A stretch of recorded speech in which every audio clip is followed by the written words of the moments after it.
So guys, we had some news come out about Steam, specifically their Steam Greenlight program. Now, if you don't know what Steam Greenlight is, it's a way for indie developers to kind of put ideas out there without heavy financial consequences. So in this case, you can sign up for a license. I think it's like $100 or so.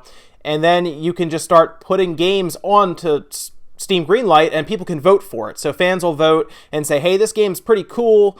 Let's push it to the front, and if it gets enough votes, you do get onto Steam eventually. And the idea here is simple. Valve does not want to go through the logistics or the expenses, so on, to hire so many people to actually check every single game that comes through, because there are a lot of games that are submitted to Greenlight constantly. I mean, it's gotten to a point where you could run an entire series, much like Jim Sterling has, just going over the terrible games that show up there, because people will just throw anything they can at the wall and see what sticks, because you never know. Maybe you run across the next Flappy Bird or something, a game that's not on the surface good but becomes popular. And this has led to pretty much tons, and I mean tons, of shovelware showing up on Greenlight, to the point where it's hard to actually navigate and find good hidden gems, because you are just constantly going through terrible, like hour-long, like games that take maybe an hour for somebody to make, and they throw it up there hoping that people will pay $1 for this game or something,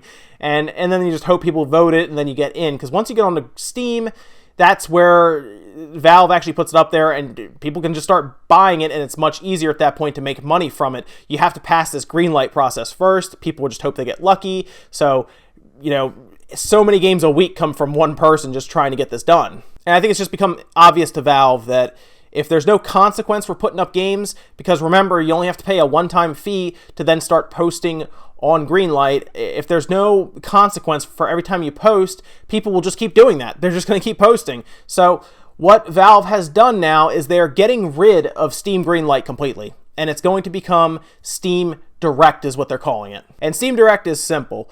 You get a game, you then put it up on Steam. It's again called Steam Direct, and you have to pay a fee to put it up there. Think of almost like an entry fee to do anything. It basically, every time you submit a game, you have to pay X amount of dollars. Steam has also gone over, Valve, I should say, has also gone over that to introduce this game to Steam, you have to pass a lot of different checks. You have to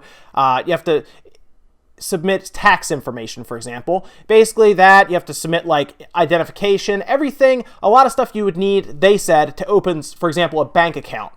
So it's not as easy as it was with Greenlight to just start throwing tons of games at Steam, hoping that something sticks and that makes money. Now, the big backlash, as you've probably seen, has come from the amounts that Steam is giving people for a range. It could range anywhere from $100, they said. It could range all the way up to $5,000, they've said, which is a lot of money to take a chance on a game. And there's two arguments to this. You could say, well, if the paywall is high enough, you won't get a lot of shovelware, because there's a consequence to trying to put that terrible game or that junky game up on Steam, because now you have to try to recoup the cost at this point of your entry fee. Now, Valve has said that when you do this, the amount you deposit would be recoupable. So if it gets to a certain amount, they said, like a modest revenue goal, your amount of money that you put in to put it on there would then come back to you, and then they would take the standard percentage of the sales. And then, of course, other indie developers are not happy, because now creativity may be hurt, because you need to make sure the game is going to succeed if you're going to pay X amount of dollars. I don't think it's going to be $5,000. I think Steam wanted to put that out there, kind of see what people thought. The backlash is obvious. I think at this point it would be a couple $100 instead of a couple $1,000. Maybe it's like $500 to put a game up on Steam. While that's not completely out of bounds and crazy, it's also an amount where you would be like, okay, I should make sure my game is tested and everything's fine and it's appealing before I put it out there. Now, Valve has said that you would actually have to have a fully functioning game. They are going to check the game files, for example, to make sure it's not something that lasts 3 hours and then you can't get your refund back, because the refund policy is you play 2 hours. After that, you cannot get your refund back. There were people trying to abuse that as well, so it's not new. They will make sure it's a complete game. They'll make sure you can finish it. They'll make sure it's good for sale. I'll say that. It's not someone trying to rip you off.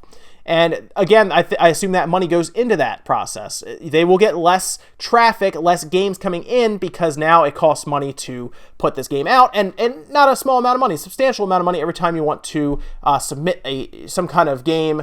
And in the wake of this whole thing, all this news and claims that are happening here with Valve and Steam for indie games, a new contender, I guess you'd say, has started to rise up, and it's started to gain a lot of traction now, especially after this news has come out, because people are now citing this website as a great place for indies to go to attempt a game before they bring it to Steam, and that is itch.io. The interesting thing about itch.io is you don't have to pay them to put a game up there. It's all sales-based, all percentage-based, so they'll just get percentages of whatever comes in, and people can just go there and just start putting games up. So it's a good way, I think, for indies to gain traction to then go to Steam down the road. Now, is that good?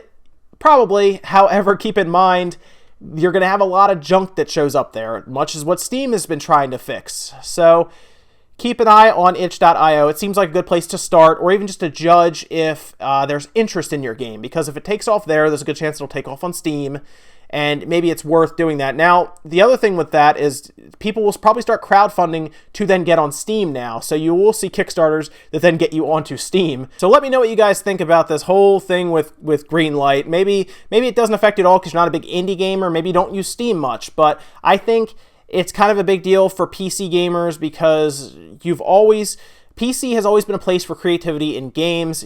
Now, I understand a lot of junk does show up, but sometimes a game that is interesting comes from junk. It really does. It's hard. It's weird sometimes. Like Flappy Bird, who would have thought that would have been a popular game? It turns into a really popular game. It's really weird sometimes. But yeah, guys, let me know what you think, and make sure you check out tonight on the channel as I try to post some of that Switch footage for you guys so you can see it. So until then, I'll see you next time.